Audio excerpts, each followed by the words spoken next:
कक्षा 10वीं त्रैमासिक परीक्षा 2022-23 विषय गणित का प्रश्न पत्र मैं हल करा रहा हूँ। और उसी क्रम में अब मुझे ये प्रश्न 21, 22 और आगे के प्रश्न हल करना है। तो इसमें ये प्रश्न है, दर्शाओ कि 5 माइनस वर्गमूल 3 एक अपरिमेय संख्या है। तो यहाँ हम क्या करें, हम इसको एक परिमेय संख्या मान लेंगे। तो परिमेय संख्या मानेंगे तो इसको हम a/b के रूप में लिख सकते हैं। देखते हैं। तो माना 5 माइनस वर्गमूल 3 अपरिमेय संख्या नहीं है। अपने को सिद्ध करना अपरिमेय संख्या है। तो हमने माना कि अपरिमेय संख्या नहीं है। तो अगर ये अपरिमेय संख्या नहीं है तो क्या होगी, परिमेय संख्या होगी। तो अगर ये परिमेय संख्या है तो इसे हम a/b के रूप में लिख सकते हैं। तो मैं ईश्वर करूँ, माना 5 माइनस वर्गमूल 3 बराबर a/b, जहाँ ए और बी क्या है, सह अभाज्य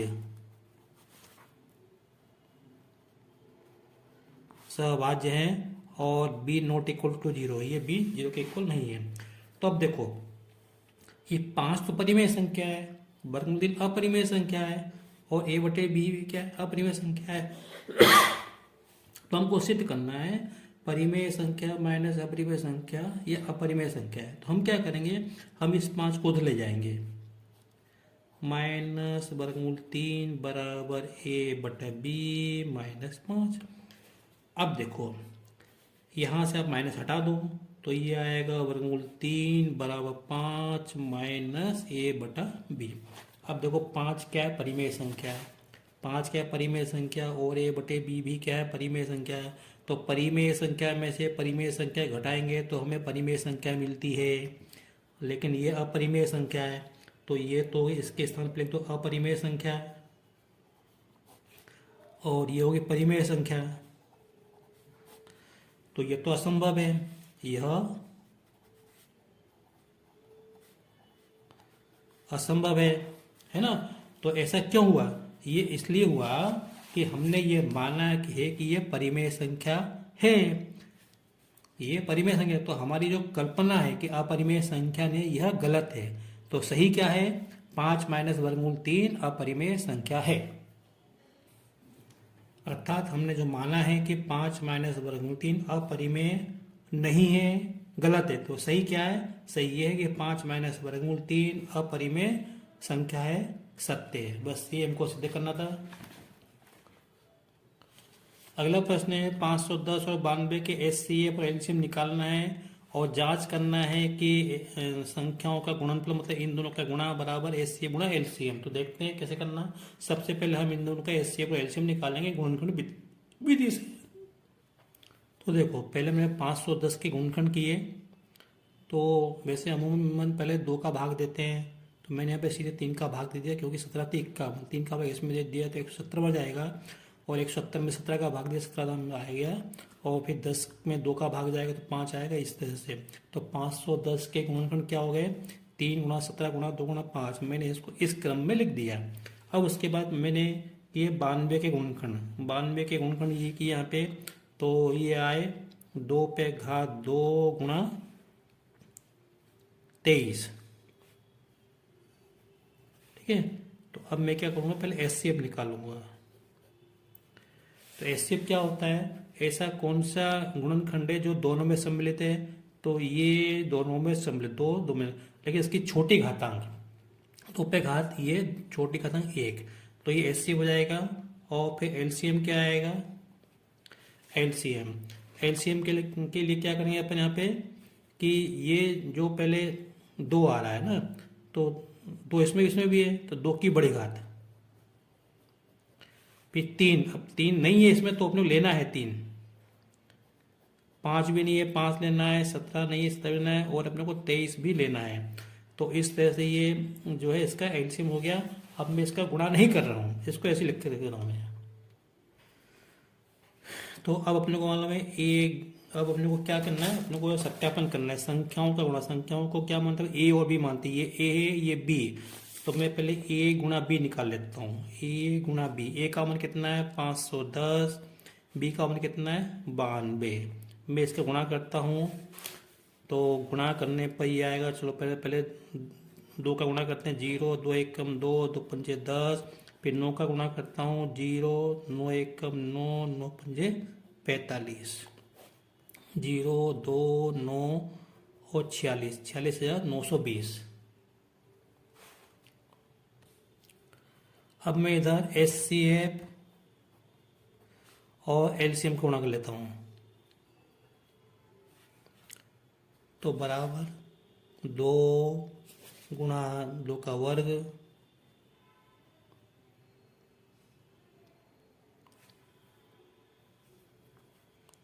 गुणा 3 गुणा 5 गुणा 17 गुणा 23।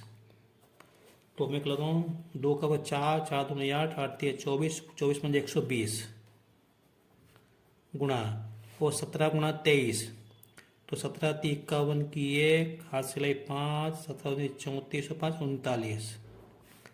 अब मैं इसका गुणा इसमें करता हूँ तो 0 आएगा, 12 एकम 12 के 2, हाथ सिलाई 1, 12 में 108 और 1 9, हाथ से 10, बाकी 36 और 46।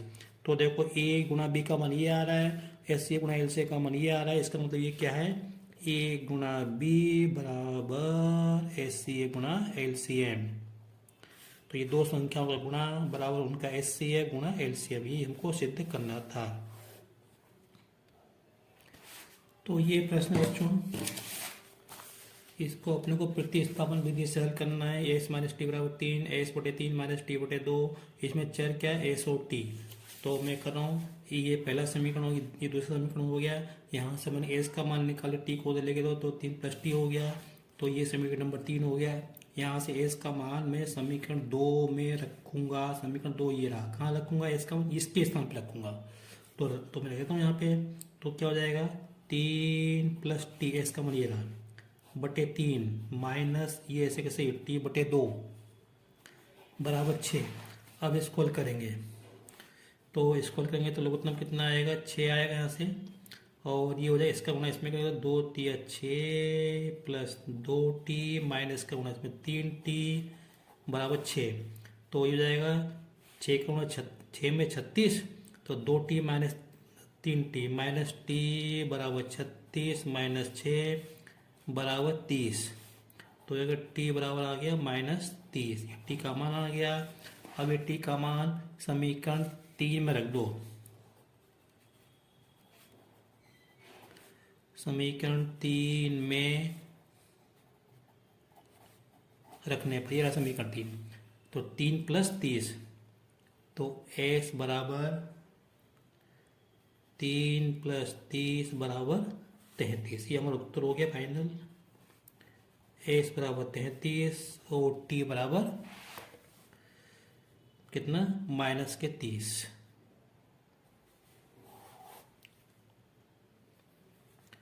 ये यहाँ पे गलत हो रहा है कुछ,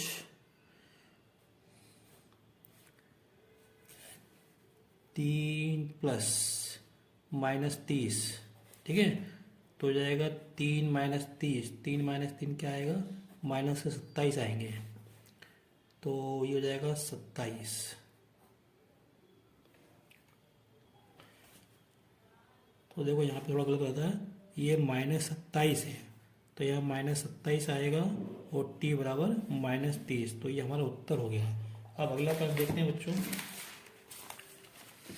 दो व्यक्तियों की आय का अनुपात 9:7 है, इनके खर्चों का अनुपात 4:3 है। यदि प्रत्येक व्यक्ति महीने में 2000 रुपये बचा लेता है तो इनकी मासिक आय ज्ञात करो।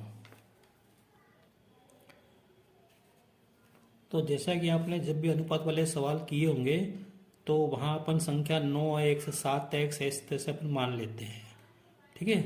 तो यहाँ पे अपन आय का अनुपात क्या मान लेंगे, दो व्यक्ति है ना, तो एक व्यक्ति की आय 9x, दूसरे की 7x, ऐसे अपन करते हैं देखते हैं। और ऐसे ही खर्च का अनुपात अपन 4 भाई और 3 भाई मान लेते हैं, ठीक है। यहाँ पे गलती नहीं करना कि इसको 9x 7x इसको भी 4x 3x नहीं लेना है, क्योंकि अपने को क्या मालूम खर्च का अनुपात जरूर थोड़ी है कि तो इसी अनुपात है ना यहाँ पे, तो इसलिए ध्यान रखें इस बात को। तो देखते हैं मैं करूँ प्रश्न को। देखो माना ये अपने को अनुपात दिया ना, आय का अनुपात 9:7 दिया है, तो यहाँ पे माना एक व्यक्ति की आय 9x और दूसरे की 7x, इसी प्रकार ये अपने को खर्च का अनुपात दिया है 4:3। तो यहाँ पे पहले व्यक्ति का खर्च 4y, दूसरे व्यक्ति का खर्च 3y। अब देखो पहले व्यक्ति ने अपनी आय में से इतना खर्च किया, 9x में से 4y खर्च किया, तो उसकी बचत कितनी होगी? पहले व्यक्ति की बचत होगी 9x माइनस 4y। और दूसरे व्यक्ति की बचत कैसे निकालेंगे? इस आय में से इसकी अपन खर्च घटा देंगे, तो दूसरे व्यक्ति की बचत क्या होगी? 7x minus 3y। अब देखो अपने को अनुपात निकालना पड़ेगा क्योंकि है ना, तो ये अपने को ये आ गई बचत। तो इसमें क्या दिया प्रश्न में? प्रत्येक व्यक्ति महीने में 2000, प्रत्येक व्यक्ति महीने में 2000 बचा लेता है। तो 2000 ये बचाता है और 2000 ये बचाता है। तो प्रश्नानुसार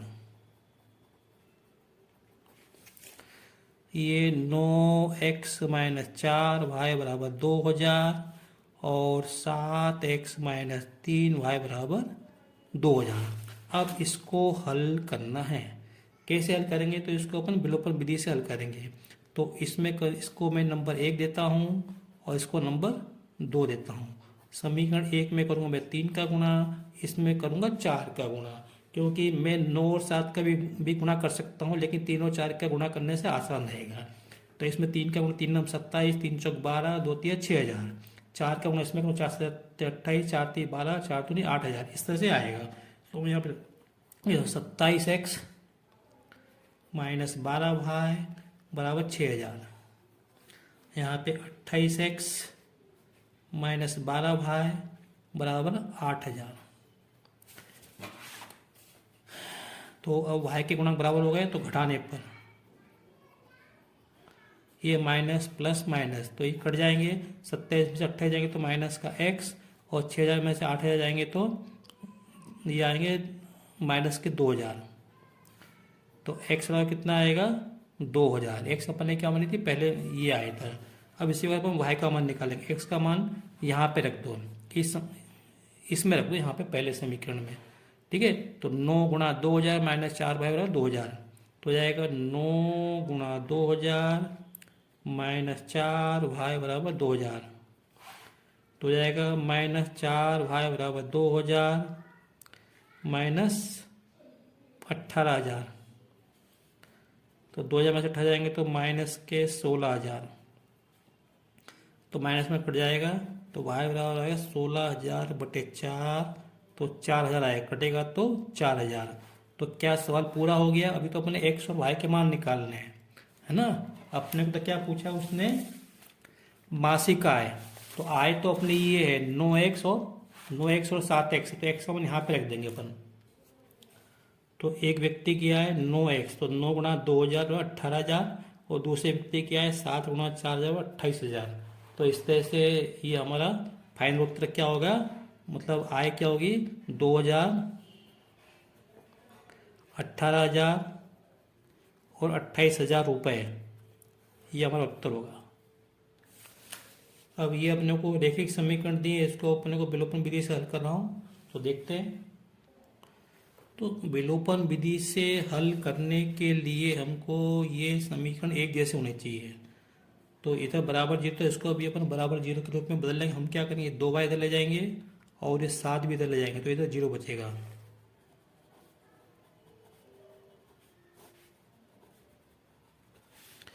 तो ये तो ऐसे कैसे लिखा रहेगा? 3x प्लस 5y माइनस 8 बराबर 0, और ये हो जाएगा 9x माइनस 2y माइनस 7 बराबर 0। ठीक है, अब क्या करना? अब विलोपन से करना है तो गुणांक बराबर करने हैं। तो x के गुणांक विलोपन बराबर करने के y के, तो हमको तो y के गुणांक बराबर करने हैं। तो y के गुणांक बराबर करने के लिए इसमें करेंगे 2 का गुणा, इसमें करेंगे 5 का गुणा। ये 2 और 5 यहाँ से, 2 यहाँ से आए, 5 यहाँ से आए, तो इन तीनों में गुणा करेंगे तो हो जाएगा 6x प्लस 10y माइनस 16 बराबर 0, और 9 पंचे 45x और माइनस 10y और माइनस 35 बराबर 0। अब देखो घटाने पर, घटाना पड़ेगा हमको, घटाने पर नहीं तो ये कटेंगे कैसे भी? तो ये माइनस का हो जाएगा, ये प्लस का, ये माइनस का, ये प्लस का हो जाएगा, तो कट जाएंगे। ये 6x में से 45x जाएंगे तो माइनस 39x बचेंगे, और यहाँ पे 16 में से 35 घटाओ मतलब 35 में से 16 घटाएंगे तो 15 में 6 गए तो 9 आएंगे, और यहाँ पे 2 में से तो 1, 19। तो ये जाएगा -39x बराबर -19। तो अब x का मान निकालना है, तो x का हो जाएगा -19 बटे -39, माइनस से मस कट जाएगा तो 19 बटे 39, ये x का मान हो गया। अब ये x का मान, हमको y का मान निकालना है, तो x का मान किसी भी समीकरण में हो तो मैं इसमें रख दूंगा, इसमें रखता हूँ मैं x का मान। तो x बराबर 19 बटे 39 समीकरण 1 में रखने पर, ये समीकरण 1 नंबर देता हूँ इसको मैं, ये समीकरण नंबर 2, तो यहाँ पे रखूंगा 1 में रखने पर, तो यहाँ रखूंगा। तो 3 गुणा 19 बटे 39 प्लस 5y माइनस 8 बराबर 0। ये 3 से 39 13y कट जाएंगे, तो 5y बराबर ये 8 माइनस 39 बटे 13, इसको बराबर के उधर ले गए, 39 बटे 13, इसको हल करेंगे तो 13 पंजे 13 104 माइनस 19 बटे 13, घटाओ 104 में से 19 घटाओ तो है ना, तो ये आएगा 85 बटे 13। ये मान किसका है? 5y का है, तो y बराबर क्या हो जाएगा? 85 बटे 13, और 5 हटेंगे तो बटे में आ जाएंगे, 5 का भाग 85 में कितने बार जाएगा? 17 बार जाएगा, तो ये होगा 17 बटे 13। तो उत्तर फाइनल क्या हो गया हमारा? x बराबर 19 बटे 39 और y बराबर 17 बटे 13।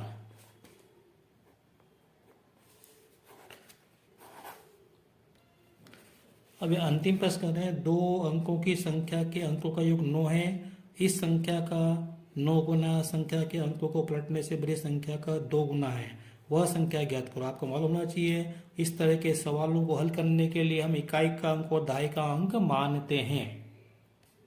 इकाई का अंक x मान लिया, दहाई का अंक y मान लिया, और हमको प्रश्न में क्या दिया है? अंकों का योग। अंकों का योग मतलब x प्लस वाई बराबर 9, तो मैं आप लिख देता हूँ x प्लस वाई बराबर 9। ये समीकरण 1 बन गया। अब समीकरण 2 कैसे बनेगा? अब देखो, हमने जब इकाई का अंक x माना, दहाई का अंक y माना, तो संख्या क्या हो जाएगी? संख्या हो जाएगी 10y प्लस x। दहाई के अंक में 10 का गुणा, इकाई के अंक में 1 का गुणा, ठीक है। अब संख्या उलटने पे क्या होगा? x और y बदल जाएंगे। संख्या उलटने पर, अंक उलटने पर संख्या क्या हो जाएगी?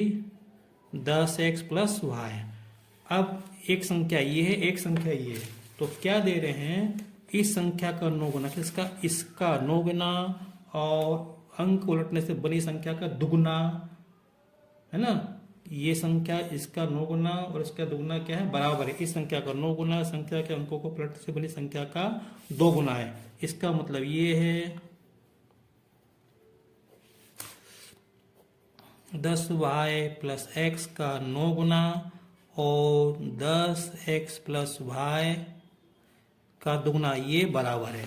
तो हल कर लेंगे, 9 का गुना इसमें करेंगे तो 90y प्लस 9x बराबर 20x प्लस 2y। 2 का गुना इसमें करेंगे, x y वाले पर एक तरफ ले आओ, तो ये हो जाएगा 9x minus 20x plus 90y minus 2y बराबर 0। और 9x माइनस 20x माइनस के 11x और 90y माइनस 2y तो प्लस के 88y बराबर 0। अब देखो इसमें 11 का भाग जा रहा है तो मैं भाग देता हूँ, तो ये हो जाएगा माइनस के x और 11 88 8y बराबर 0, ठीक है। अब ये समीकरण हो गया आपका दूसरा। अब मैं इन समीकरणों को एक के नीचे एक लिख लेता हूँ। x प्लस वाई बराबर 9 और माइनस एक्स प्लस 8y बराबर 0। इसको विलोपन विधि से हल कर रहे हैं अपन, विलोपन विधि से हल कर रहे हैं। तो देखो x के गुणांक बराबर है, प्लस माइनस के तो हम जोड़ देंगे सीधा, अपने को गुणा करने की जरूरत नहीं है जोड़ने पर। तो ये कट जाएंगे y प्लस 8y, तो 9y आएंगे, 9 0 9 आएगा, तो यहाँ से y बराबर क्या मिलेगा? y बराबर 1 मिलेगा। तो ये y का मान समीकरण 1 में रख दो, यहाँ पर रख दो y का मान, तो x प्लस 1 बराबर 9। तो समीकरण 1 से x प्लस 1 लिख दो यहाँ पर, समीकरण 1 से x प्लस 1 बराबर 9, तो x बराबर कितना हो जाएगा, 9 माइनस 1 बराबर 8। तो अभी तो हमको ये x का मान कितना मिला, 8 मिला, और y का मान 1। क्या सवाल पूरा हो गया, क्या नहीं हुआ, अभी तो अंक मिले, हमको तो संख्या बतानी है।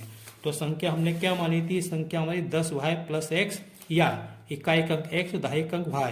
तो 8 कहाँ है, इकाई के स्थान पे, y कहाँ है, दहाई के स्थान पे। अतः संख्या क्या हो जाएगी, 8 इकाई के स्थान पे और 1 दहाई के स्थान पे, ये हमारी संख्या। अब आप देख, हमको सत्यापन करना है, सवाल हो गया है ना, अब हल करना है। तो देखो 18 और अंक उलटने पे क्या हो जाएगा, 81। तो इसका 9 गुना और इसका 2 गुना ये बराबर होंगे, 18 में 108, और सॉरी 98 में 162 आएंगे, सॉरी है ना, 162 और 2 कारण इसमें 162। तो देखो बराबर हो रही है, हो रहे, तो इतना उत्तर बिल्कुल सही है। इस तरह से बच्चों मैंने इसको हल करा दिया है, और मैं आशा करता हूँ कि आप इनको अपनी कॉपी में लिख लेंगे और आपको समझ में आ जाए कि हमको प्रश्न पत्र परीक्षा में किस तरह से हल करने चाहिए। निश्चित रूप से अगर आप इसको आप अपनी कॉपी में उतारते हैं तो निश्चित रूप से आपको फायदा होगा। अब इसके बाद बच्चों में इसके बाद मैं आपको ये रचनाएं कराऊंगा। देखो सुन लो, पूरा कोर्स अभी नवंबर तक पूरा कोर्स हो जाना चाहिए। टाइम टेबल आ गया है, आपकी परीक्षाएं 1 दिसंबर से है, और अभी नवंबर महीने में ज़्यादा दिन 10-12 दिन स्कूल लगेगा। तो इसलिए हम वो कर लें जिसमें कोर्स कम है ना, सवाल कम है, उन प्रश्नों को हम अच्छी तरह से कर लें। तो ये अपन करेंगे 11.1 और इसके बाद 11.2 भी देखेंगे, इसमें से शायद कुछ हटा दिया होगा, है ना, तो इसलिए इसको अपन कर लेते हैं। तो अगले वीडियो में अपन ये रचनाएं करेंगे, रचनाएं 4 नंबर की आती हैं कम से कम। ठीक है बच्चों, अगर आपको मेरा वीडियो पसंद आया हो तो इसे लाइक करें, शेयर करें, सब्सक्राइब करें। Thank you.